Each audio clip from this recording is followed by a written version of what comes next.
Voilà, on est le mercredi 5 mai, le 21 Iyar, et le cours d'aujourd'hui est pour la réussite de Yosef et Tzipora Levi ou Bnei Beitam, et pour la Refoua Shelema de Levi Dov ben Shlomo ben Avraham. En tous les cas, on continue sur Parshat Behar et on rentre directement dans le résumé pour, comme un wagon à un autre, construire notre train. Chaque semaine, nous construisons un nouveau train, ou plutôt nous agrandissons notre train. Ce train doit être suffisamment grand pour faire rentrer non seulement tout le peuple juif, mais l'humanité tout entière, car c'est le train qui va véritablement vers notre délivrance. Alors on rajoute un wagon aujourd'hui, et hier on a expliqué, on a terminé le cours en mettant en évidence que finalement, pour que puisse se dévoiler la lumière circulaire, c'est-à-dire donc la lumière du retour, la lumière libératrice, puisque la 50e année qui est l'expression la plus forte de ce dévoilement de cette lumière circulaire, s'appelle aussi cette 50e année Shnat Dror, l'année de la liberté, puisque tout est libéré, tout est désaliéné, tout revient à sa source dans cette 50e année. Donc on avait vu qu'il y avait deux conditions fondamentales qui sont en vérité 5 conditions. La première condition, c'est que tout Israël revienne sur sa terre. La deuxième condition, c'est un travail moral, ou plutôt social. Cette deuxième condition se divise en 3, c'est-à-dire, d'abord, une fois tous les 7 ans, affirmer l'égalité totale, absolue, entre toutes les créatures habitant cette terre, non seulement les hommes, mais même les animaux. Et ceci se manifeste donc la 7e année par le fait qu'il y a une égalité totale au niveau donc du profit des fruits de la terre entre les hommes et même les animaux. Deuxième loi sociale, ou plutôt deux autres lois sociales qui d'une certaine manière reflètent la même idée.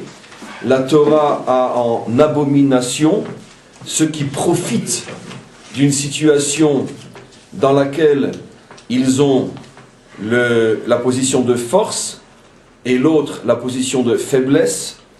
Ceux qui profitent de cette situation de force et de faiblesse pour gagner, s'enrichir et profiter, ceux-là sont considérés comme des êtres abominables et sont au niveau de l'échelle, on pourrait dire morale de la Torah, considérés comme les pires des créatures.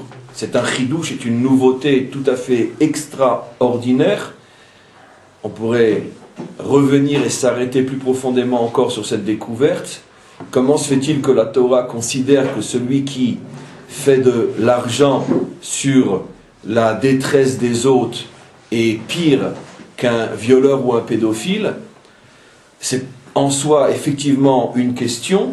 Pourquoi c'est si grave aux yeux d'Hachem, puisque c'est la condition fondamentale sine qua non qui justifie notre présence sur cette terre, car comme on va le voir encore aujourd'hui, lorsqu'on faute à ce niveau-là, on perd la terre.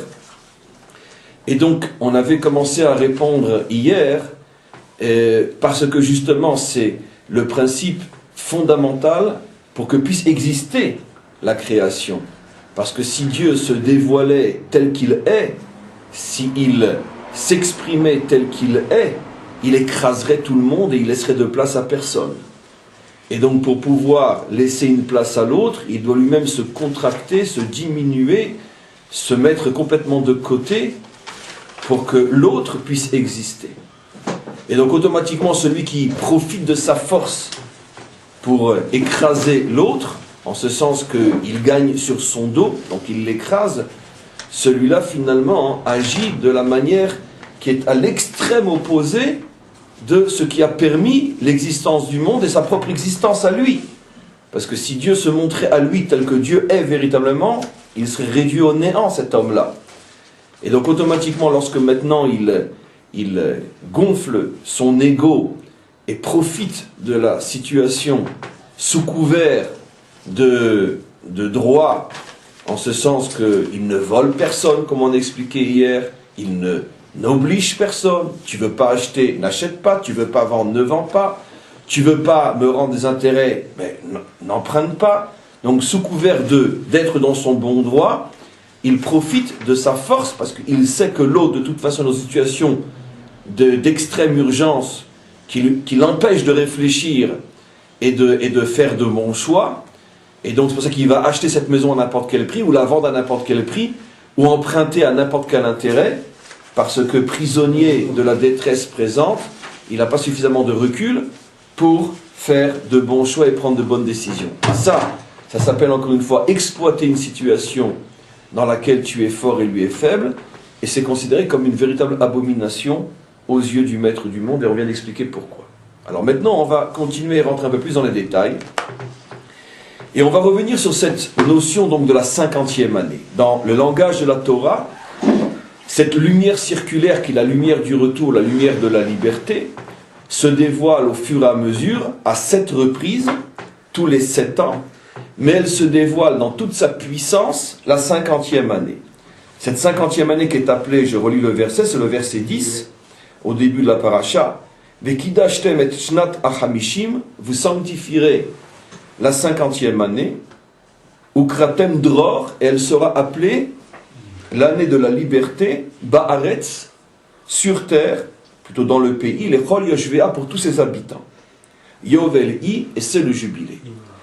Alors on va s'apercevoir que dans cette appellation, dans ce nom, l'année Shnat HaChamishim, la 50e année, il y a une allusion extraordinaire à ce qu'est cette année, donc l'année de la lumière circulaire, la lumière du retour ou la lumière de la libération, de la liberté. Le mot Chamishim, 50, est formé de la racine Chamesh, qui signifie 5. Et effectivement, le chiffre 5 est le symbole du cercle, le symbole du retour et le symbole de la liberté. Pourquoi ? Parce que qu'est-ce que c'est en vérité le chiffre 5 ? Le chiffre 5 fait allusion à une figure qui met en évidence 5 points, c'est-à-dire le point central et 4 points qui sont autour du point central et qui sont les 4 à égale distance du point central. Qu'est-ce que je viens de faire ? Un cours de géométrie. Qu'est-ce que c'est un cercle ? Un cercle, c'est une figure dans laquelle se trouvent 4 points qui sont les 4 à égale distance du point central. Le point central étant donc le centre du cercle, et les 4 points, le point en haut, le point en bas, le point à droite, le point à gauche, qui sont tous les 4 à égale distance du point central. Et lorsque vous tracez un trait d'un point à l'autre, vous avez donc le cercle parfait. Donc c'est comme ça que l'homme a découvert le cercle, en mettant un point quelque part, et en mettant aux extrêmes opposés de ce point 4 autres points à égale distance, et on a trouvé le cercle. Donc qu'est-ce que c'est encore une fois le cercle ? Le cercle, c'est un ensemble de 4 points qui sont à égale distance d'un point central. Qu'est-ce que je viens de définir ? Je viens de décrire ou de définir que le cercle est le symbole même de l'égalité. Puisque chaque point, là où il se trouve, est à égale distance du point central. Et ce qui est d'autant plus remarquable, c'est que chaque point est à égale distance du point central, alors que chaque point, tel qu'il est, représente une extrême opposée de l'autre point. D'abord simplement, parce qu'un point est à droite et l'autre est à l'extrême opposé, il est à gauche. Un point est en haut et l'autre est à l'extrême opposé, il est en bas. Ce qui veut dire que droite, gauche, haut, bas représente l'ensemble, symbolise l'ensemble des différences qui se trouvent à l'intérieur de ce monde. Dans ce monde, on se situe soit à droite, soit à gauche, soit en haut, soit en bas, on va interpréter tout de suite. Ces 4 points contiennent, d'une manière extrêmement condensée bien sûr, l'ensemble des différences, l'ensemble des opposés. Et malgré les différences et les oppositions, ces points sont égaux entre eux si on les définit par rapport au point central. Par rapport au centre, ils sont égaux. Maintenant, si on interprète un petit peu plus profondément, on s'aperçoit que ces 4 points, bien sûr, font allusion aussi et surtout aux 4 points cardinaux. Et les 4 points cardinaux, effectivement, représentent l'ensemble des différences qu'on va retrouver dans tous les aspects de l'existence, puisque le soleil se lève à droite, c'est-à-dire le soleil se lève à l'est, et le soleil se couche à gauche, le soleil se couche à l'ouest. L'est, droite, étant à présent symbole de lumière, l'ouest, gauche, étant symbole d'obscurité. Donc on a déjà nos 2 extrêmes, nos 2 contraires. On a d'un côté du centre, à droite, à l'est, on a tout ce qui représente la lumière, ce qui représente la lumière, donc à l'est, et à l'ouest, à gauche, on a tout ce qui représente l'obscurité. Maintenant, on pourrait croire, et apparemment c'est ce que tout le monde pourrait croire, qu'il y a une supériorité de la lumière par rapport à l'obscurité, puisque la lumière symbolise ce qu'il y a de bien, l'obscurité symbolise ce qu'il y a de mal.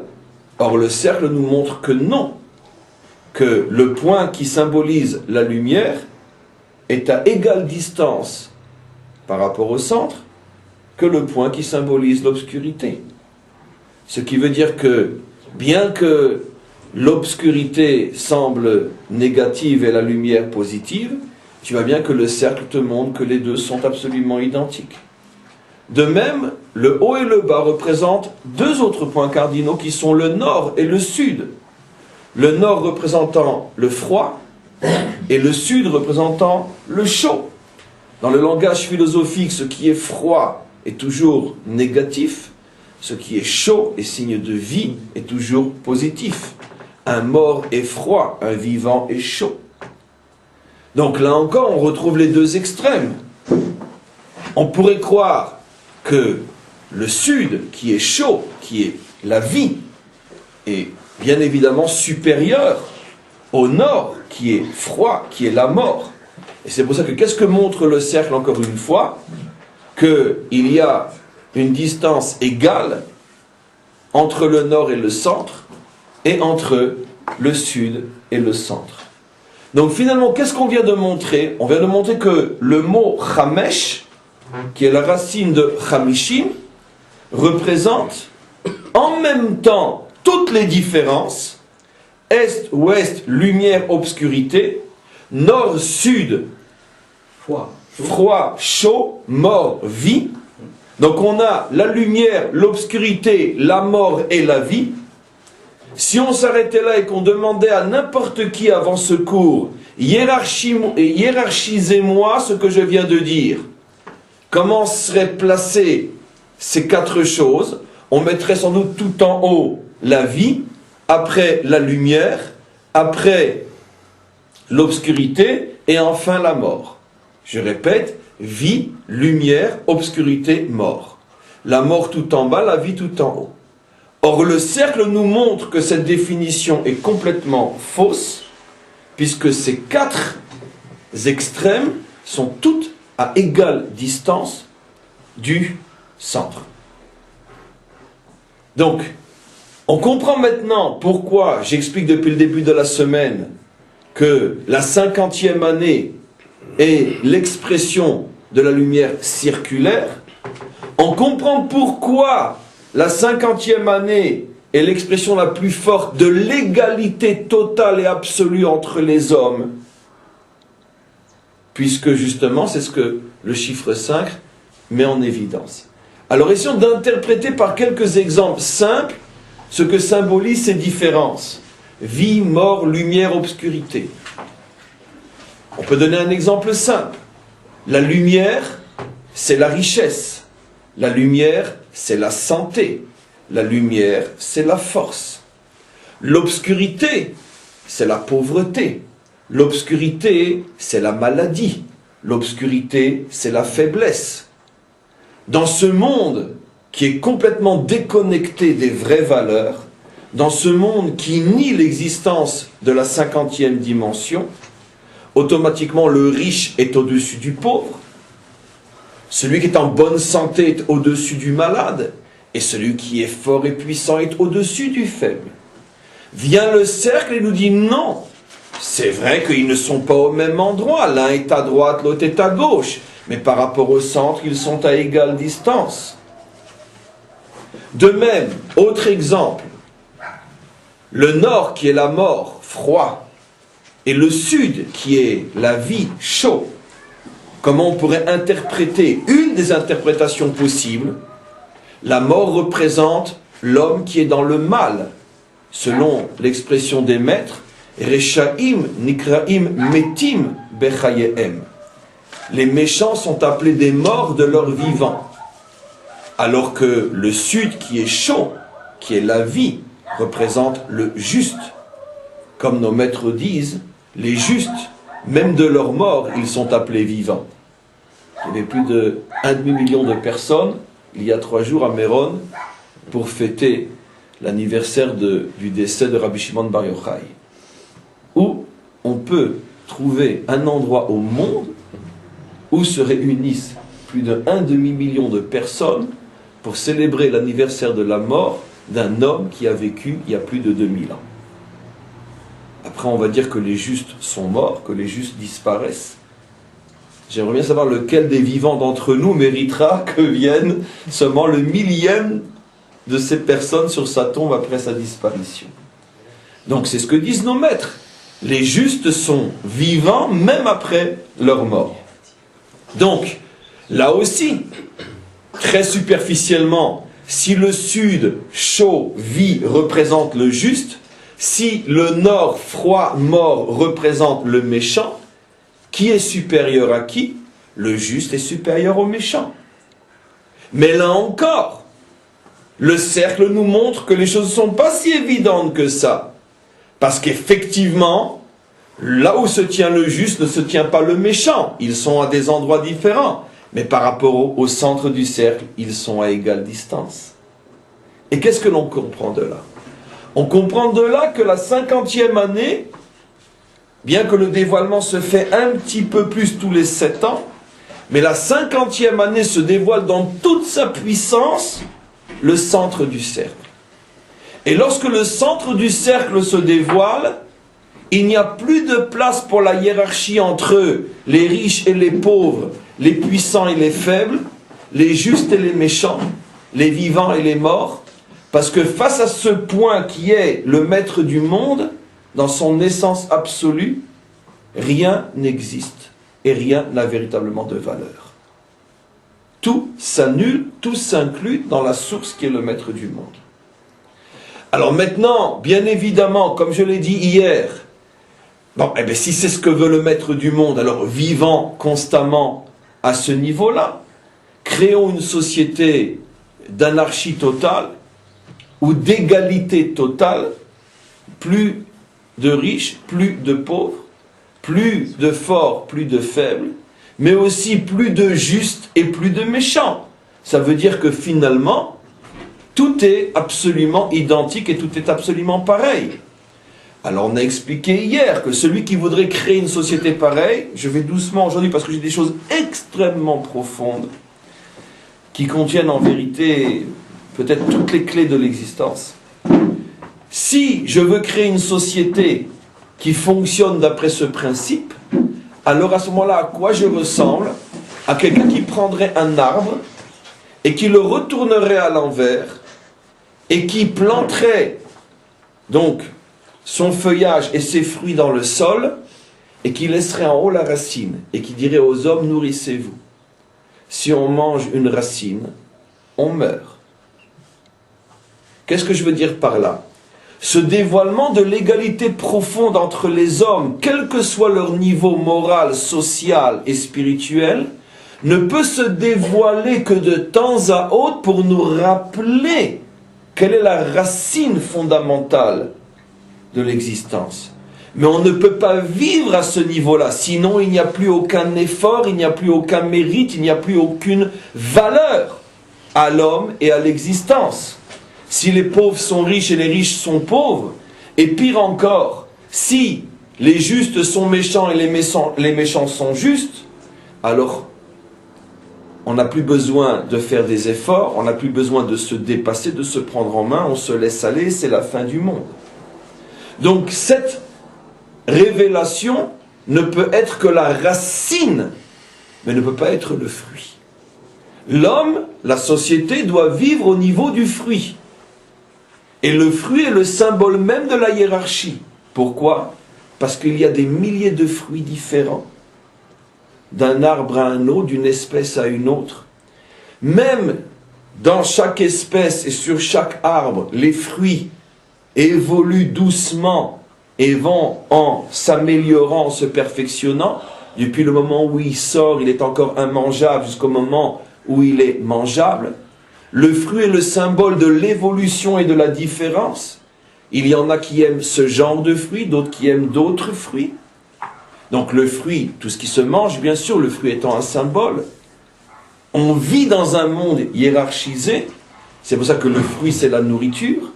Et il faut que le monde soit hiérarchisé.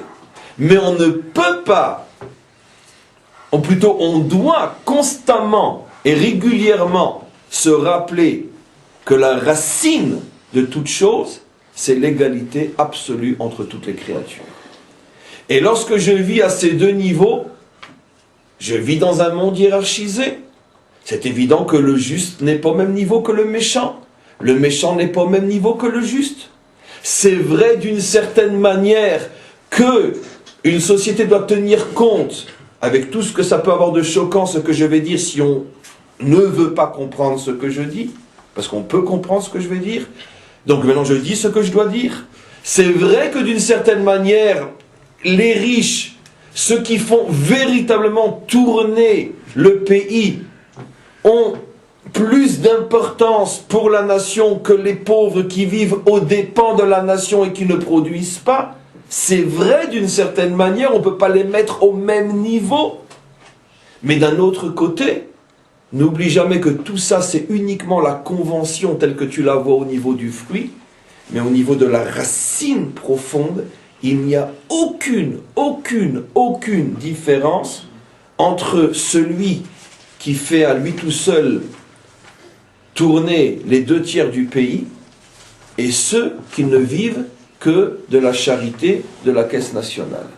Il n'y a aucune différence entre les deux, parce que fondamentalement ce sont des hommes, et en tant qu'hommes, ils sont un et unis, et ils n'ont pas le droit de se sentir l'un supérieur à l'autre.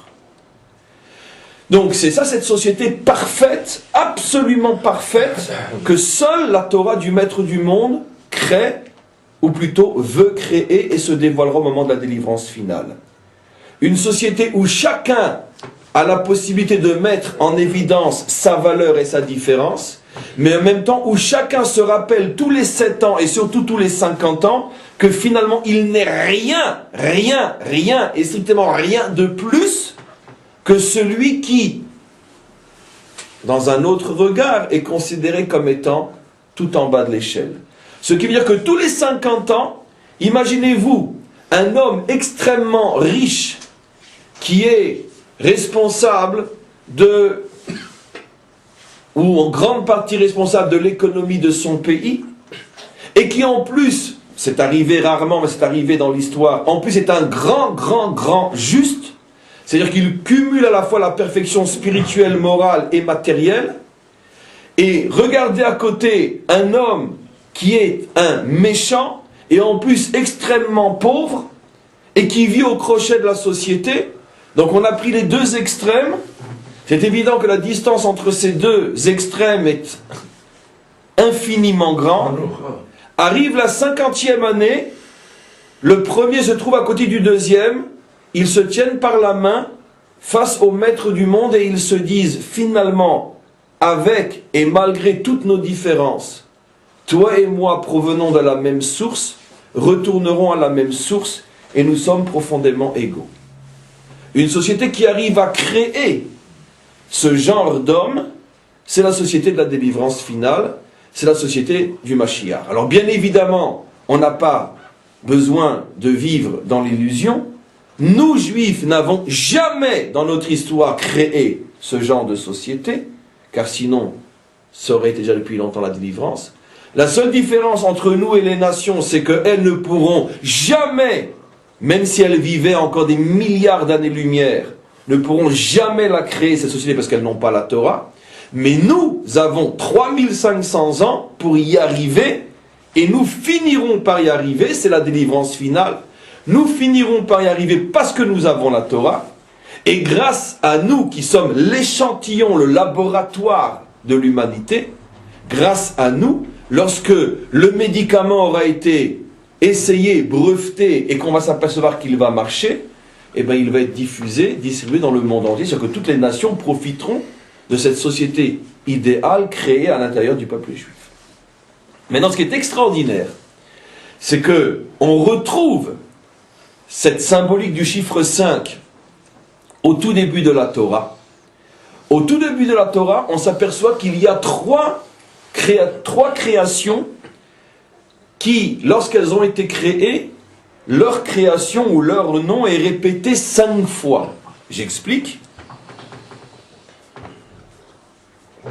Lorsque la lumière va être créée, le mot lumière, vous vérifierez vous-même, le mot lumière est répété 5 fois dans les versets qui parlent de la création de la lumière. Lorsque l'eau va être créée, ou plutôt, lorsque l'eau va être créée, mais surtout, lorsque les eaux vont être divisées, les eaux d'en haut et les eaux d'en bas, et séparées par une sorte de muraille, de mur de Berlin qu'on appelle le rakia, pour empêcher les eaux d'en bas, les eaux d'en haut de se réunir à nouveau avec les eaux d'en bas et ne former qu'un. Lorsque va être opérée cette séparation au niveau des eaux, le mot eau va être répété lui aussi 5 fois. Et de même, lorsque Dieu va construire cette séparation entre le haut et le bas, cette séparation qu'on appelle rakia, le mot rakia lui aussi va être dit 5 fois.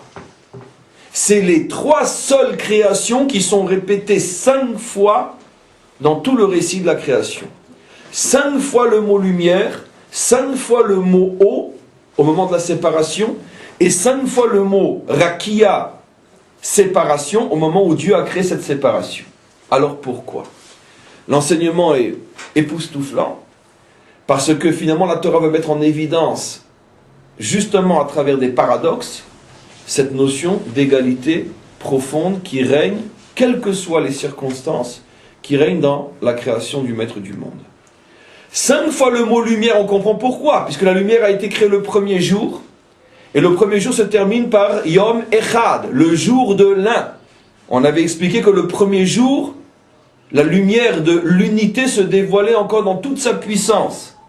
C'est pour ça que le premier jour ne s'appelle pas Yom Rishon, premier jour, mais Yom Echad, jour de l'unité. Parce que ce jour-là, cette fameuse lumière est cette lumière circulaire dont on parle depuis le début de la semaine. Cette lumière qui libère et qui rend tout égal et identique. Et donc automatiquement cette lumière, le mot lumière est répété 5 fois le premier jour, puisque le chiffre 5, comme je l'ai expliqué, les 4 différences à égale distance du centre. Donc automatiquement, 5 fois le mot lumière le premier jour. Mais la question évidente est, comment se fait-il que le deuxième jour, on dit 5 fois eau et 5 fois rakia, séparation, alors que le deuxième jour, précisément, ont été créées toutes les séparations et toutes les différences. Puisque comme nous l'avons expliqué, comme nous le savons, cette séparation entre les eaux d'en haut et les eaux du bas sont le symbole de l'introduction dans la création, justement, de la division, de la séparation et des différences. Le haut, le bas, c'est-à-dire le bien, le mal, le riche, le pauvre, la santé, la maladie, l'obscurité, la lumière, etc. Toutes les différences. Comment se fait-il? Et en plus, non seulement Dieu crée des différences, en plus, il insiste lourdement en séparant de manière à ce que les différences ne peuvent même plus s'unir. Et c'est pour ça que ce jour s'appelle Yom Sheni. Le mot Sheni signifie aussi Shoné. qu'on pourrait donc traduire le jour de la différence, car le mot « deux » signifie aussi « différent » en hébreu, le génie de l'hébreu. Si on est deux, on est forcément différent. Donc c'est le même mot en hébreu. Donc le premier jour est le jour de l'unité, le deuxième jour est le jour de la différence. Comment se fait-il que le jour de la différence, on retrouve le chiffre 5 ?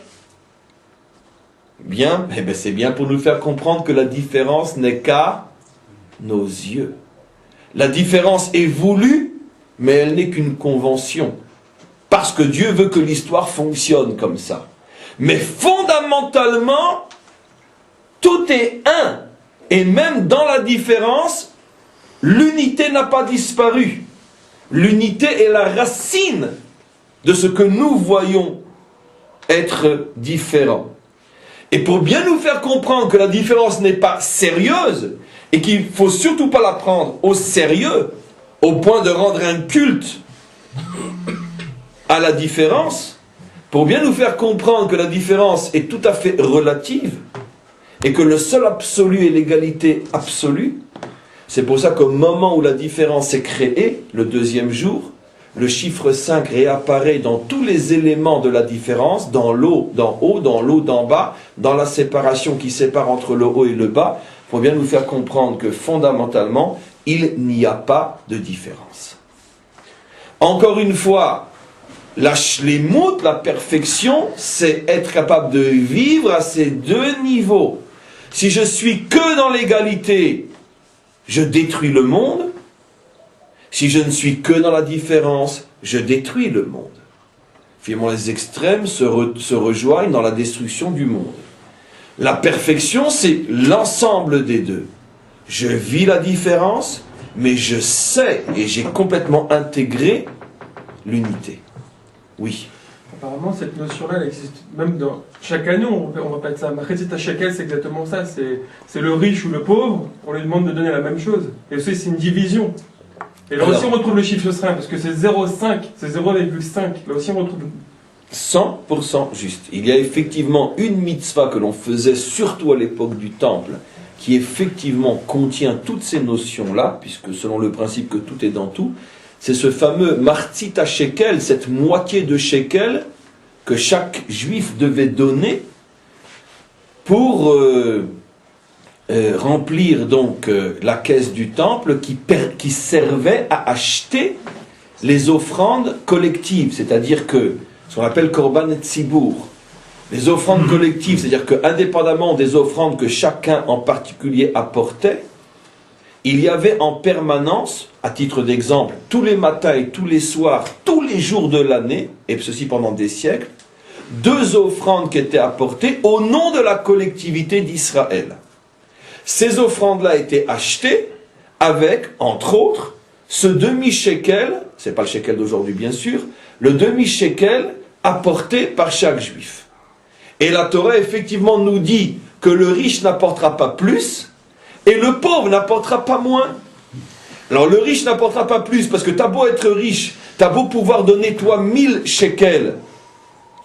Face à Dieu, tu n'as aucune raison de vouloir plus de part que le pauvre. Donc tu ne vas pas acheter le bon Dieu avec ton argent. Puisqu'il s'agit ici d'offrandes offertes au maître du monde par la communauté, à ce niveau-là, il n'y a plus aucune différence entre celui qui peut donner 1 million et celui qui a du mal à donner même la moitié d'un shekel. Les deux sont à égalité. Donc effectivement, c'est une mitzvah. Il y en a d'autres en vérité. Et je pourrais par exemple te parler des Arba Minim à Sukkot, qui montre aussi cette union entre toutes les différences. C'est un principe qui est tellement fondamental que nécessairement on va le retrouver constamment comme des signaux, des rappels sur la route, sur l'autoroute de notre histoire, automatiquement. Mais là, si tu veux, là, ce que j'ai expliqué cette semaine, ce que le maître du monde explique cette semaine, c'est que la racine fondamentale de toutes ces notions, c'est dans notre paracha, avec ce cycle du temps tel qu'il est décrit. Alors maintenant, on va continuer parce qu'on a encore énormément de choses passionnantes à voir aujourd'hui. Et après donc nous avoir expliqué tout ce qu'il faut faire, la Torah va nous expliquer ce qui va se passer quand on ne le fait pas. Et elle va nous l'expliquer d'une manière extrêmement allusive dans la parcha de cette semaine. Dans Béar, fermez la fenêtre. Dans Béar, le cours doit être très intéressant. Il y a déjà des milliers de personnes dans le monde qui connaissent notre petit chien, affreux, horrible. On ne lui souhaite surtout pas de s'étouffer. On n'a rien contre les chiens, surtout depuis le cours d'hier. Mais celui-là en particulier, on ne le supporte pas. Mais c'est pas grave. Longue vie à notre petit voisin. En tous les cas, si après ça il s'étouffe pas, c'est un miracle. En tous les cas, surtout dans la deuxième parcha, celle que nous ne commenterons que demain, j'ai hésité est-ce que je vais la commenter plus ou non, mais comme c'est une parcha de malédiction, j'ai dit un jour lui suffira. Mais en tous les cas, dans notre parcha Béar, il va y avoir une allusion à la catastrophe si on n'accomplit pas tout ce qu'on explique depuis 4 jours. Et ce qu'on verra demain, la deuxième parcha Bechukotai, alors là les choses sont dites d'une manière tellement grossière que ça fait effectivement très peur et très mal. En tous les cas, où on voit l'allusion à la catastrophe de notre paracha. Rashi met en évidence une succession de versets qui nous montrent on pourrait dire une chute, un écroulement de l'homme, qui va aller de chute, d'écroulement successif, de plus en plus fort. Par exemple, dans le verset 25, toujours dans le chapitre 25 lui-même, donc on est toujours dans le chapitre du début de la paracha, on nous parle de celui qui amour achicha, quand ton frère s'affaissera, mot à mot, ou machar me'achuzato, qu'il sera obligé de vendre une partie de ses terres. Pourquoi ? Parce qu'il s'est appauvri, il a fait de mauvaises affaires, il est obligé de commencer à vendre de ses biens familiaux. On parle de la terre familiale qu'il a hérité de son père et son père de son père depuis la génération qui est rentrée en Eretz Israël. Et donc, comme on le sait, la halakha rapporte qu'un homme doit attendre jusqu'aux dernières extrémités avant de commencer à vendre des biens familiaux. Mais là, on parle de quelqu'un qui a chuté ou pas, qui n'a pas le choix. Il n'a pas d'autre choix que de vendre une terre paternelle, une terre familiale. Ça, c'est le premier cas dont on parle. On verra ce qui va lui arriver à celui-là. Tout de suite après, on nous dit qu'un homme ve'ish ki yimkor bet moshav. Et voici qu'un homme devra vendre sa maison. C'est déjà beaucoup plus grave. D'abord, on parle d'un homme qui vend son champ, mais il a encore au moins une maison. Après, on nous parle de celui qui vend sa maison. Ça, c'est le verset 29. Après, on arrive au verset 35. Et on nous dit on parle de quelqu'un qui non seulement a vendu son champ, a vendu sa maison, mais tout l'argent qu'il a récupéré est déjà parti, il n'a même plus de quoi manger, il est obligé maintenant de venir emprunter. Donc il n'a même plus de liquide, il a perdu ses biens immobiliers, il n'a même plus maintenant de liquidité mobilière. Donc on continue à descendre. Et enfin on arrive au verset 39. Cet homme a tout perdu. Il n'a plus de champ, il n'a plus de maison, il n'a même plus les liquidités qu'il avait empruntées. Et il n'a pas d'autre choix que de se vendre pour avoir de quoi manger. Mais il se vend à un juif. Mais on peut dégringoler encore plus que ça. On arrive au verset 47, et c'est le dernier. Vechitasig yad ger, vetoshav imar umar achicha imo venimkar le ger toshav. Voici que ce juif-là est tombé tellement tombé, qu'il a été se vendre à un idolâtre, selon l'explication de Rashi. C'est-à-dire non seulement un non-juif, mais pire, un idolâtre. C'est-à-dire il est tombé complètement. Il pourrait être non-juif, être monothéiste, un non-juif idolâtre. Donc Rashi fait remarquer qu'on voit quelque chose d'absolument fabuleux dans cette paracha. On parle de quelqu'un qui a commencé dans la difficulté à vendre son champ. Après on parle de quelqu'un qui vend sa maison. Après on parle de quelqu'un qui emprunte pour manger. Après, on parle de quelqu'un qui se vend à un juif. Après, on parle de quelqu'un qui se vend à un non-juif. Et après, on parle de quelqu'un qui se vend à un idolâtre. Rachid nous dit, sache qu'il s'agit en vérité de la même personne qui n'arrête pas de tomber. Et qu'est-ce que ça fait dans cette paracha? Rachid nous dit, ben c'est très simple. Lorsqu'un homme ne respectera pas ce que cette paracha demande, eh bien il finira par tomber jusqu'au point qu'il deviendra l'esclave d'un idolâtre. Dit d'une autre manière, dans notre langage à nous, lorsqu'une société est fondée sur la hiérarchie écrasante et dominante du riche sur le pauvre, du puissant sur le faible, de la santé sur la maladie, lorsqu'une société refuse de comprendre que les fruits de la différence ont tous la même racine unitaire et égalitaire, lorsque le riche écrase d'une manière pédante le pauvre, lorsque, aussi, et il faut le dire, lorsque le juste regarde d'une manière méprisante et pitoyable le méchant, lorsque la richesse morale devient aussi un moyen d'oppresser ceux qui n'ont pas cette richesse morale, en ce sens que les justes forment une caste protégée, hyper protégée, où tous ceux qui ne sont pas à ce niveau-là sont regardés comme des animaux, alors ce qui se passe, c'est que finalement cette société qui s'est créée sur le pouvoir de l'homme s'écroule totalement jusqu'à devenir une société d'esclaves. Il n'y a qu'à ouvrir les yeux et voir ce qui se passe dans le monde. Nous, on n'est qu'au début de la chute. Pour l'instant, le monde est tenu avec des machines artificielles, respiration artificielle, et ça marche. On sait qu'on peut tenir un mort vivant pendant 4, 5, 6 ans avec des machines. Donc l'économie mondiale essaye maintenant, avec toutes ces machines, de faire tenir le mort. Mais on sait très bien qu'il est mort depuis longtemps, et que nos yeux, notre génération, assistera malheureusement, une fois de plus dans l'histoire humaine, à l'effondrement d'une civilisation. Pourquoi? Parce que lorsque tu crées une civilisation sur l'oppression et la hiérarchie, lorsque tu oublies que tous les hommes sont fondamentalement égaux, tout le système finit par s'écrouler. C'est ce qu'on nous dit ici. Donc cette paracha, elle est bouleversante. C'est pour ça que j'ai dit que c'était la paracha la plus intéressante de toutes les parachiotes, comme d'ailleurs toutes les parachiotes. Pourquoi? Parce qu'il n'y a pas une paracha qui nous révèle autant de secrets, on pourrait dire actuels, que cette paracha-là.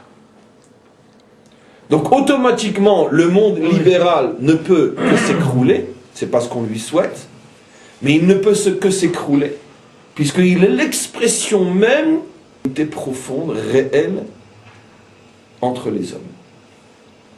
Pourquoi tout a commencé aux États-Unis, et pourquoi tout se terminera aux États-Unis, puisque c'est la société par excellence qui considère que l'homme ne brille, n'existe, n'a de valeur que par son argent, ses acquis, ses réalisations et son compte en banque. Sans vouloir d'une certaine manière prendre parti, et vous pouvez deviner pourquoi, on comprend que ce combat pour la réforme au niveau des lois sur la santé est extrêmement symbolique. Comment se fait-il que la société la plus moderne, selon les critères du monde moderne, la plus à la pointe, la plus libérale, soit en retard de plusieurs siècles au niveau de la santé? Et parce que ça va de pair. Parce que de la même manière que le riche écrase le faible, le pauvre, l'homme en bonne santé écrase l'homme malade. Ça veut dire que cette civilisation est l'expression même de l'injustice profonde, sous couvert d'un libéralisme qui dit tente ta chance, comme j'ai tenté la mienne. C'est vrai que, vu de cette manière-là, les pauvres, les malades n'ont pas été obligés et contraints à être ce qu'ils sont. Et c'est vrai qu'une grande partie, si pas presque la totalité des grands milliardaires de cette civilisation ont commencé comme des pauvres. Ce qui semblerait prouver que finalement, non, il y a oui une égalité. Mais à quoi ressemble, on pourrait dire, ce masque? Exactement à ce que j'ai décrit lourdement en insistant dans le cours d'hier et un petit peu aujourd'hui. Celui qui dit à l'autre, tu ne veux pas acheter, mais n'achète pas, tu es libre de ne pas acheter. Hein. Tu ne veux pas vendre, ne vends pas, tu es libre de ne pas vendre. Tu ne veux pas recevoir mon prêt aux conditions que je te demande, mais ne prends pas, tu es libre. C'est ça le libéralisme. Mais pourquoi c'est un libéralisme hypocrite? Pourquoi? Parce que de toute façon l'existence, la vie fait que, même si sur le papier on est égaux, l'existence fait qu'on n'est pas égaux. Et toi tu sais ô combien surfer sur les inégalités de l'existence pour t'enrichir et te renforcer sur le compte des autres. Parce que c'est vrai que fondamentalement, le petit immigré des quartiers populaires de telle ou telle ville est aussi libre que le fils de l'industriel de l'autre ville. C'est vrai que sur le papier, ils sont aussi libres les deux de réussir.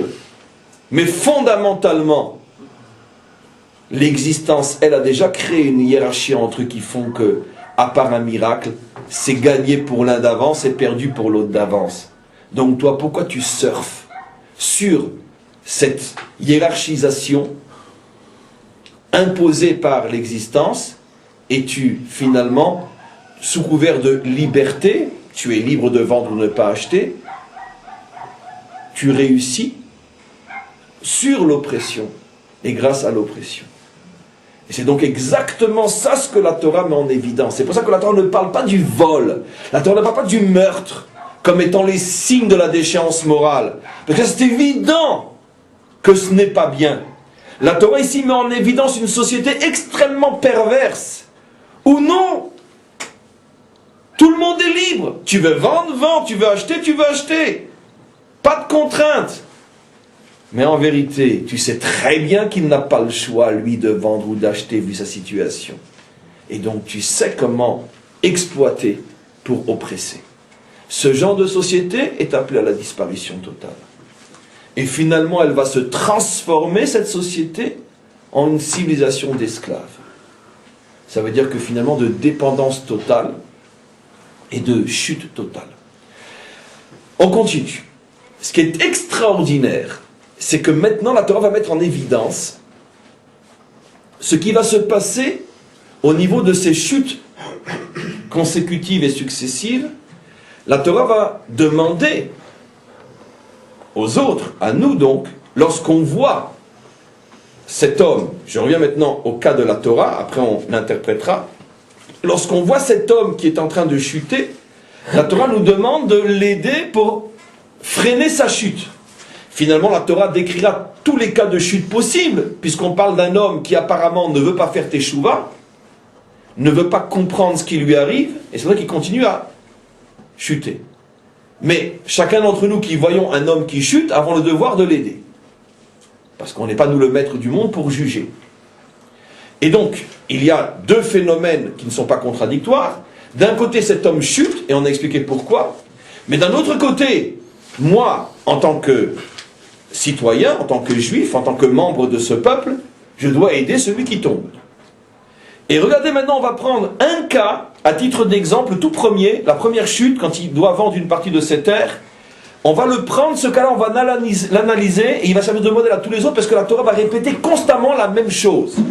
On va voir qu'il y a un ta'alir, il y a un processus qui est mis en évidence par la Torah extraordinaire. Je reprends à partir du verset 25.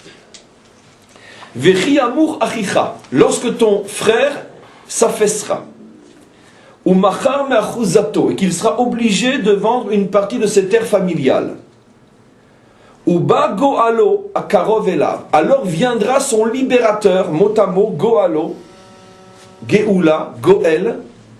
Comment on appelle le libérateur, le Messie, le Mashiach, le Goel? Alors viendra son libérateur, Vegaal et Mimkar arrive pour racheter le bien de son frère. Et de quoi parle la Torah? La Torah parle la chose suivante. C'est une loi d'abord qu'il faut comprendre techniquement, après on va l'interpréter. Si j'ai été obligé de vendre une partie de mes terres, comme on le sait, donner c'est donner, reprendre c'est voler. Vendu c'est vendu, reprendre c'est voler. Ce qui veut dire aussi, plus clairement, que si, quand j'étais dans le besoin, j'ai vendu ma terre, et que demain, la roue a bien tourné pour moi, et que j'ai de nouveau de l'argent et que je veux racheter ma terre, l'acheteur, théoriquement, n'est pas du tout obligé de revendre. C'est la loi dans tous les pays du monde, sauf dans la loi de la Torah. La Torah considère que si un homme peut apporter des preuves, comme quoi quand il a vendu, c'est parce qu'il n'avait pas le choix, et qu'il peut prouver qu'il est dans une situation catastrophique, et que donc l'acheteur a surfé sur sa détresse, d'accord ? Si après quelqu'un de sa famille au vendeur vient et s'arrange avec, par exemple l'oncle vient, il s'arrange avec son cousin, il dit tu regardes, je rachète moi, et toi quand tu pourras, tu me rembourseras, ou tu me rembourses sur 10 ans. Entre famille, on s'arrange. Donc vient l'oncle du vendeur et dit à l'acheteur, tu sais quoi, regarde, j'ai appris que mon cousin t'a vendu une terre familiale, tiens, prends l'argent, rends la terre. L'acheteur est obligé de rendre la terre. C'est une loi sociale, morale, exceptionnelle. Mes amis, n'oublions pas que si quelqu'un écoute ça aujourd'hui, il va dire oui, bon, c'est concevable. Cette loi-là a été énoncée il y a 3500 ans. Arrêtons-nous, pleurons et disons merci au Maître du monde. Il y a 3500 ans, dans un monde de barbares et de pirates, la Torah du Maître du monde énonce une loi qui est encore en avance de plusieurs milliers d'années sur les sociétés les plus modernes aujourd'hui. Donc on ne raconte pas d'histoire. Ça, c'est pas la preuve que la Torah est divine. 3500 ans, quel est le cerveau humain qui peut pondre une loi pareille? Je ferme la parenthèse. En tous les cas, donc, il est obligé, l'acheteur, de restituer le terrain. Et après, l'oncle s'arrange avec son cousin, ou le frère avec son frère, ou le père avec son fils, ou le fils avec son père, ou X avec Y. Ça, c'est la première possibilité. Deuxième possibilité, la Torah dit, Veish kilo yelo goel. Et si un homme ne trouve pas parmi ses proches un goel, un libérateur, il ne trouve personne qui est en mesure de racheter cette terre, alors il y a une autre possibilité. Veisigayado, lorsque lui aura les moyens, ça va prendre peut-être 3 ans, 4 ans, 5 ans, 6 ans, lorsque lui se sera refait une santé et qu'il aura les moyens, ou matzakede geulato, et qu'il trouve l'argent pour se libérer, le mot geoula revient, alors l'acheteur sera obligé de lui restituer son terrain. Donc deuxième possibilité, soit tout de suite après la vente, mon cousin d'Amérique a entendu que je viens de vendre ma terre, tout de suite, il me fait un virement, et je rachète la terre, même au bout d'un temps relativement court, d'accord. Soit j'ai personne qui a les moyens ou personne qui veut, l'acheteur doit savoir que si moi, le vendeur, dans X années, j'ai les moyens, je pourrai toujours acheter ma terre. Ce qui veut dire aussi que l'acheteur doit faire attention de ne pas trop s'installer sur cette terre-là, parce qu'il risque du jour au lendemain. Imaginez qu'il construit sa maison à cette pièce, avec piscine et vue sur l'enfer. Vous imaginez qu'après, tu dégages maintenant parce que Il peut vendre avec la maison, non? Comment? Ah, il y a tout un système. Si effectivement il a sa piscine avec vue sur l'enfer, il garde son enfer, il rend la piscine, j'en sais rien. Il s'arrange, après on comptabilise. C'est absolument évident, on va pas lui dire détruis ta maison. Et donc effectivement, il y a une comptabilité. Peut-être que l'autre reprend le terrain, mais lui garde la maison, etc. Mais quoi qu'il en soit, les choses sont pas simples. Donc l'acheteur doit faire très attention avant de commencer à véritablement s'installer sur cette terre achetée à un homme dans le désarroi. C'est la terre d'Israël seulement. C'est en terre d'Israël. Mais oui, pourquoi? Parce que c'est les lois de la société d'Israël. Sur la terre d'Israël. Il n'y a plus de vente. Si, il y a une vente, parce que c'est pas sûr qu'il pourra racheter sa terre. C'est pas sûr qu'il voudra racheter sa terre. Mais c'est une vente à condition. Ça veut dire que fais attention. C'est-à-dire qu'avant de construire ta maison, renseigne-toi, dis-moi, t'es toujours pauvre? Oui, tant mieux. Reste-le. Et là, tu peux construire. C'est comme ça que ça fonctionne. Alors ça, c'est le deuxième cas. Troisième cas, Ve'imlo matsayado. Et si il ne trouve pas les moyens de racheter sa terre, c'est-à-dire qu'il n'arrive plus jamais à retrouver la somme, parce qu'une terre, c'est cher quand même. il n'arrive pas à s'en sortir. Ça veut dire quoi? Ça veut dire que la terre est perdue pour toujours? Non. Il y a une troisième étape, troisième station, le jubilé. 50 ans, le jubilé. C'est époustouflant ce que la Torah dit ici, parce que ce qui se cache derrière, ce n'est pas moins que toute l'histoire du peuple juif jusqu'à la délivrance finale. Je ne sais même pas si j'ai le droit de parler. On ne peut pas perdre sa terre. Donc d'abord au niveau du texte, tu ne peux pas perdre la terre définitivement. Pourquoi? S'il vous plaît, il est déjà l'admis, on a encore des milliards de choses à voir. Tu as 3 stations, 3 possibilités pour récupérer ta terre. La première, une intervention extérieure à toi, providentielle, miraculeuse, charitable, de quelqu'un qui a pitié de ta situation, qui sait que tu n'aurais jamais vendu en temps normal, et qui rachète pour toi, et il s'arrange avec toi. Soit il te fait un don, soit peu importe. Ça c'est celui qui est appelé Goël. Il est appelé le libérateur dans la Torah. Intéressant. Deuxième possibilité, tu n'as pas ce Goël-là, mais tu as tes propres forces. Donc essaie de t'en sortir toi-même. Ça prendra le temps que ça prendra, tu t'en sortiras peut-être. Jusqu'à ce que tu arrives à ta propre et personnelle délivrance. Troisième possibilité, ni quelqu'un vient t'aider, ni tu n'arrives à t'aider toi-même. Le pauvre type total. Pauvre dans le sens pas péjoratif, pauvre homme. Le pauvre homme qui n'intéresse personne et qui n'arrive même pas à se prendre en main. La Torah lui dit, ne t'inquiète pas. Dans ce cas-là, moi je te prends en main, en son temps. Il y a un temps pour tout. La délivrance finit toujours par arriver. Il y a un temps pour la délivrance, la 50e année.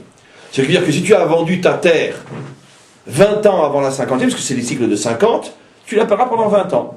Si tu l'as vendu 30 ans avant, 30 ans, 40, 40. De même, si tu l'as vendu 2 ans avant la fin du cycle de 50, tu ne l'as perdu que pour 2 ans. Bon, il est évident que si tu la vends 2 ans avant l'Yovel, l'acheteur ne va pas l'acheter le même prix que 30 ans avant, ou 40 ans avant, ou 49 ans avant, évidemment. Mais c'est au maximum 50. Donc ne t'inquiète pas, la terre te revient. Pourquoi la terre te revient? Parce que comment le maître du monde peut-il nous demander à nous de ne pas surfer sur la détresse de l'autre si lui-même n'accomplit pas cette loi? Donc le maître du monde lui-même, bien sûr, va imposer cette loi aux hommes. Moi, je n'accepte pas qu'on surfe sur la détresse d'un malheureux. Donc s'il n'arrive pas à retrouver sa terre, moi je la lui redonne. Mais ça prendra 50 ans. Donc on comprend bien au niveau technique comment les choses évoluent.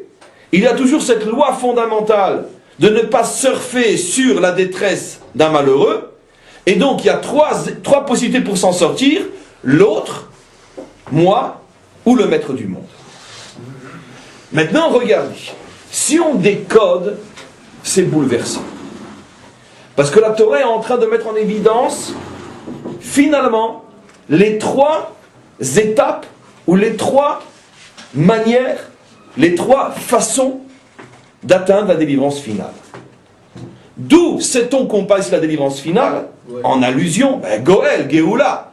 Comment se fait-il que dans un problème d'argent, la Torah introduit un mot qui a une connotation à des années-lumière de ce dont on parle? On parle de vente et de rachat. Ça s'appelle l'ikdot velimkor. C'est Géoula. Géoula veut dire délivrance. Délivrance dans le sens délivrance du monde. Quel rapport ici? Il est clair que la Torah ici fait allusion, comme toujours, à ce qui est dit et ce qui est sous-entendu.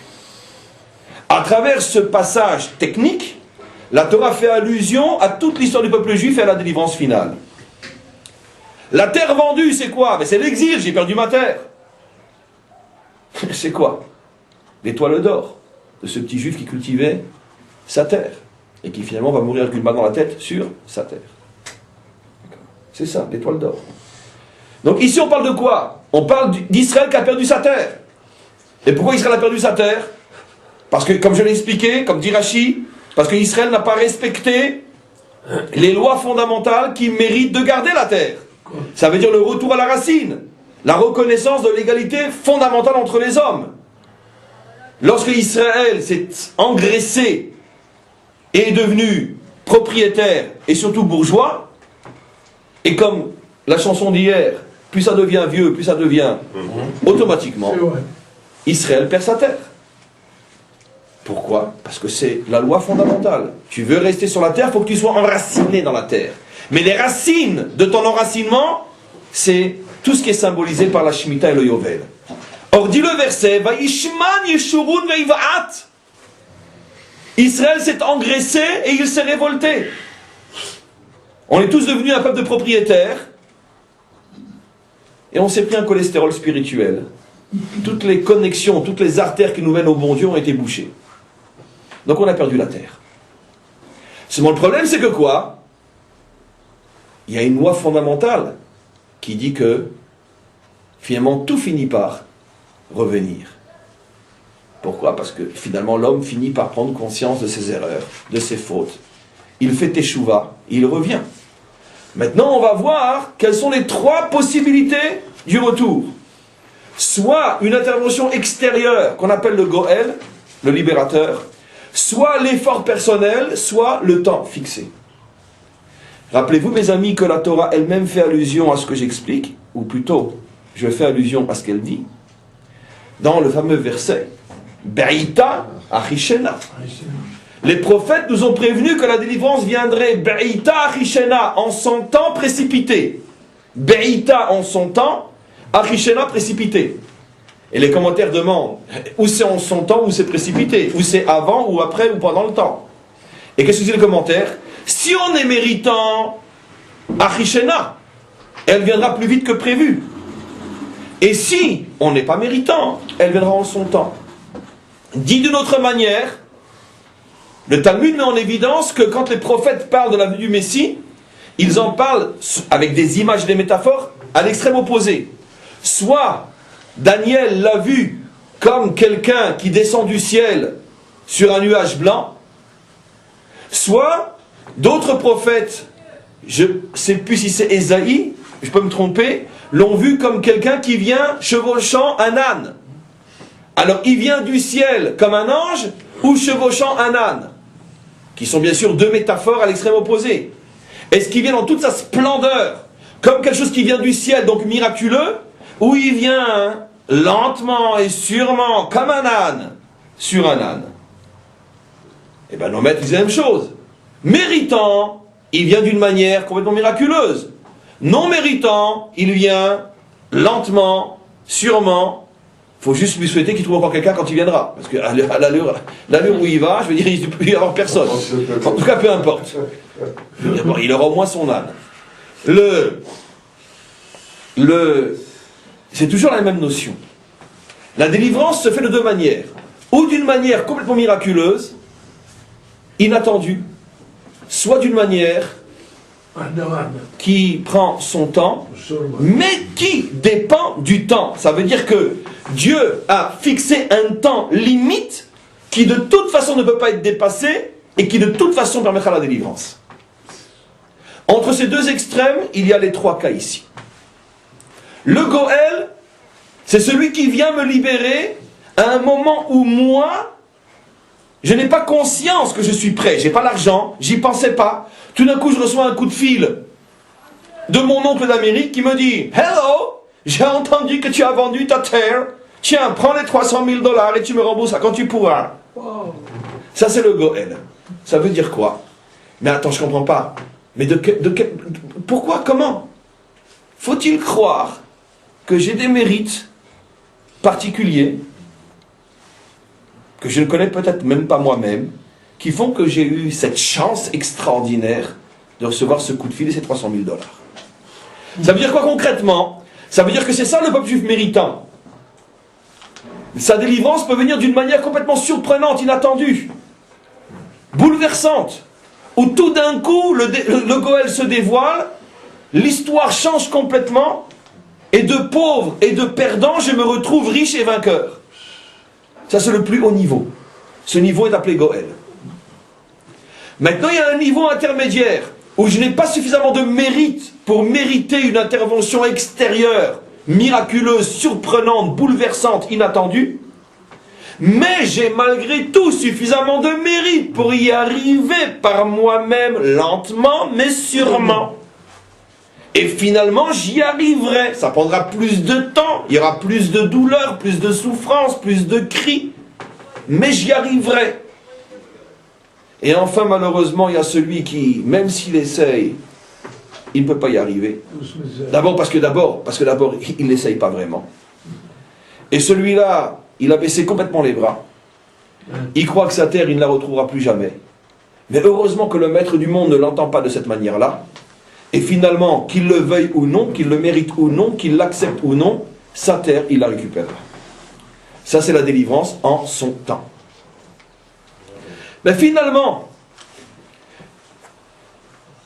est-ce que ces trois types de délivrance sont mélangés ou sont vraiment séparés? Tout le monde a compris, bien sûr, qu'ils sont mélangés. Ça veut dire que, je vais donner deux exemples simples pour terminer le cours d'aujourd'hui. Donnons un exemple individuel de ce que je vais appeler moi la délivrance individuelle, ce qu'on appelle le retour à son identité véritable, le retour à la Torah, le retour à mon être juif véritable. On sait et on voit tous les jours qu'il y en a qui n'étaient pas spécialement en train de chercher, en train de se poser des questions, ils n'avaient pas des problèmes existentiels, mais tout d'un coup un jour une rencontre, par hasard bien sûr, un mot entendu, quelque chose, paf, ça a réveillé en eux, voilà. Sans rentrer dans les détails, comment on appelle ça, par pudeur, et pour ne pas non plus, on pourrait dire, surprendre celui que ça concerne et qui, je sais, écoutera ce que je vais dire. Je connais quelqu'un qui est très très très fort accroché à nos enseignements et qui a fait ou qui fait une teshuva extraordinaire. Comment il est arrivé à faire ça? Écoutez-moi bien. Un jour, lors d'une promenade, une marche, c'est un grand marcheur, au Népal,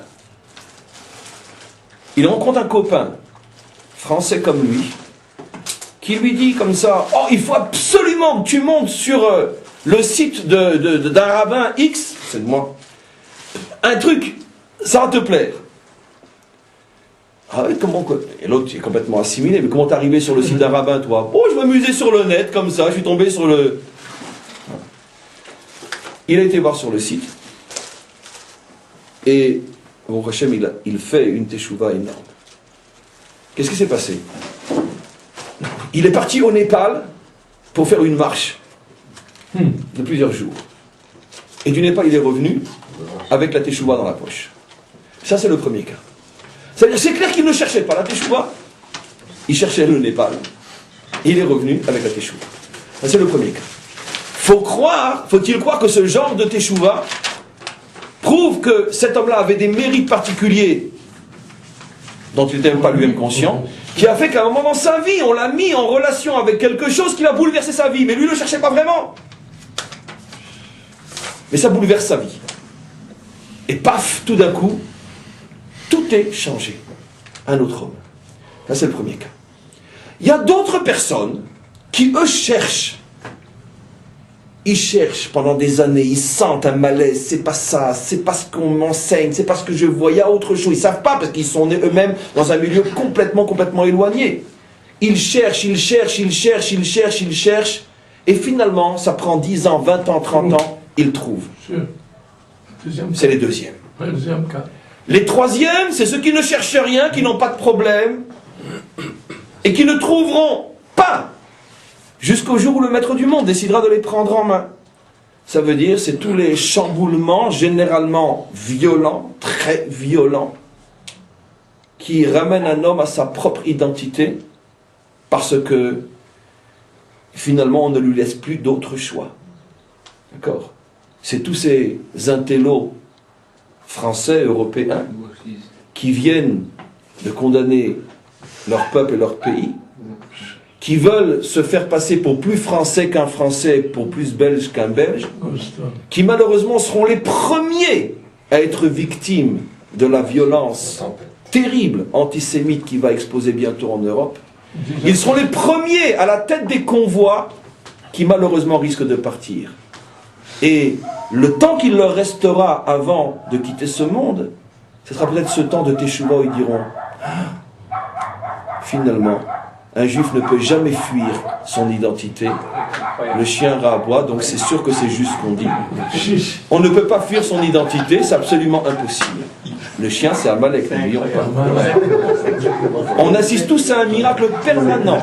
À chaque fois que le cours devient...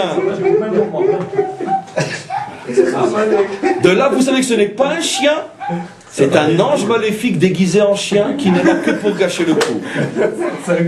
En tous les cas, je reviens maintenant sur ce que je dis. Tous ces juifs qui ne veulent pas se réveiller et qui, pire, agissent, parlent, luttent contre leur peuple, ces juifs-là sont toujours dans l'histoire ceux qui partent à la tête des convois.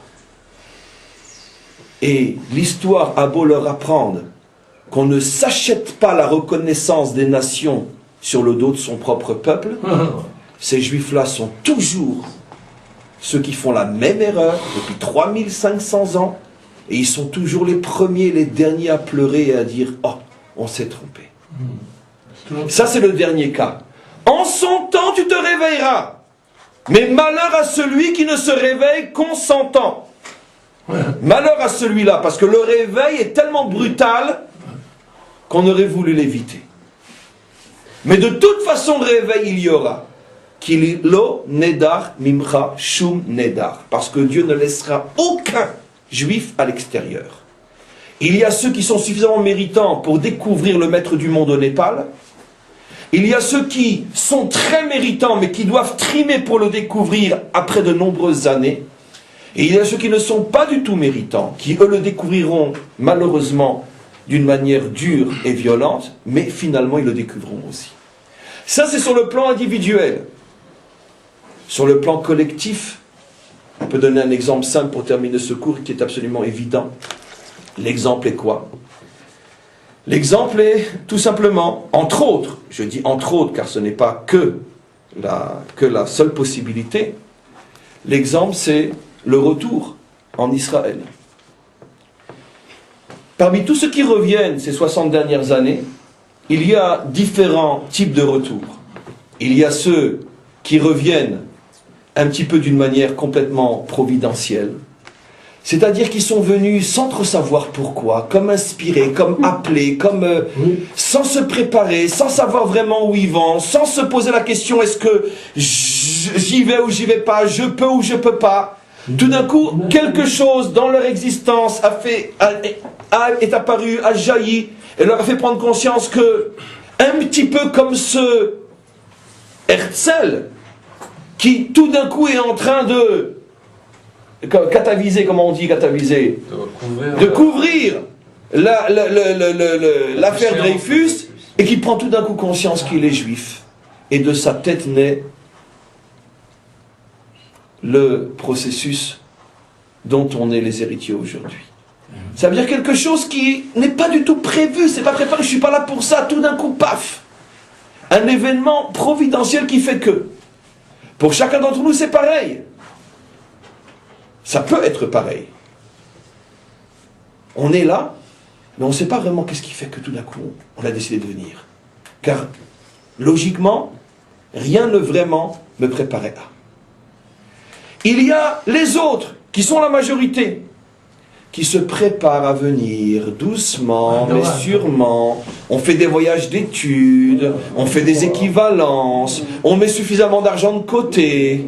Et quand on est sûr que ça prend 5 ans, 10 ans, 15 ans, mais quand on est sûr de notre coup, on vient, on s'installe. Je ne dis pas d'une manière péjorative, khalila, car elle vaille que tout le monde vienne comme ça.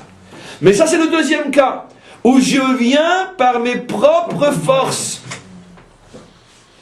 Et il y a malheureusement les troisièmes, qui eux aussi viendront en son temps. Ça veut dire que lorsque ils n'auront plus le choix, lorsque à l'entrée d'un jardin, à l'entrée d'une université, À l'entrée d'un café, Bon. il sera marqué interdit aux juifs et aux chiens. Et qu'ils se poseront la question, mais pourquoi les chiens? Parce que les juifs, c'est normal. Et donc, bien sûr qu'eux aussi y arriveront. Mais le problème, c'est que la dernière solution est toujours la pire. Mais tout le monde récupérera sa terre. Le choix que tu as, c'est de quelle manière? De quelle manière veux-tu récupérer ta terre? Les plus méritants sont ceux qui viennent sans équivalence, sans argent, sans savoir pourquoi, les fous. Pourquoi je dis que c'est les plus méritants, ceux-là? Parce que la preuve est faite tous les jours que c'est ceux qui réussissent le mieux ici. Ceux qui sont venus avec la richesse de la Emouna, c'est ceux qui réussissent le mieux. Les deuxièmes réussissent aussi, très bien, mais pas aussi miraculeusement que les premiers. Les troisièmes, ils ne sont pas encore vraiment là, puisque apparemment le temps n'est pas encore vraiment arrivé. Mais c'est sûr que les troisièmes, quand ils viendront et qu'ils auront dû laisser tout ce qu'ils avaient en France et qu'ils viendront sans rien et qu'ils viendront parce qu'ils n'ont plus le choix, c'est clair que ceux-là ne seront pas accueillis, ni par ceux qui sont déjà là, ni à leurs propres yeux, ne seront pas accueillis de la même manière, donc ne pourront pas avoir la même réussite. C'est pour ça que il faut terminer ce et ces cours extraordinaires en souhaitant du plus profond du cœur à chacun d'entre nous et surtout à chacun d'entre ceux qui ne sont pas encore là de prendre vite la décision avant qu'il ne soit trop tard de faire partie des deux premières catégories, soit devenir comme des fous avec des valises remplies de Emouna, soit devenir comme des gens sensés avec des valises remplies de diplômes et d'argent, mais en tous les cas devenir quoi qu'il en soit. Parce que, encore une fois, ceux qui ne viendront que parce que le temps ne leur laissera pas d'autre choix, ceux-là, malheureusement, bien qu'ils reviendront, auront énormément de difficultés après à se faire à cette terre, et surtout la terre aura énormément de mal à se faire à eux, et c'est pour ça qu'on doit souhaiter du plus profond du cœur que chaque juif prenne conscience qu'il doit faire partie des deux premières catégories. Amen, Vechen, Yeh Ratson.